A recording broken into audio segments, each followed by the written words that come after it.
How to add money on Printify. Are you trying to add money to your Printify account to pay for orders?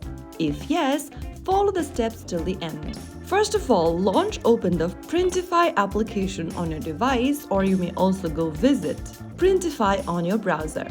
Log into your Printify account if you haven't already, and once you're inside, go to the bottom of the screen and tap on the Wallet button.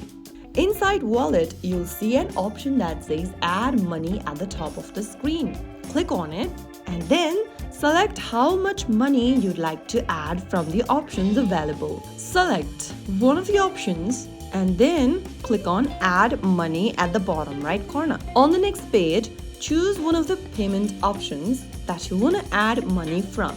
You can use Apple Pay or PayPal. Choose any one method and click on Add Money at the bottom.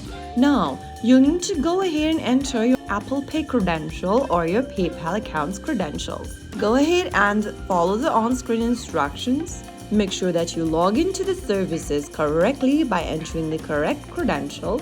And once you do that, you will be able to add money via PayPal or Apple Pay. But remember, you must have a balance in your Apple Pay or PayPal account in order to add it into Printify. Once completed, the funds will show in your Printify balance. So that is how you can easily add money to your Printify wallet. If you found the video helpful, don't forget to like, share, and subscribe to our channel. I will see you again in the next video. Thank you for watching.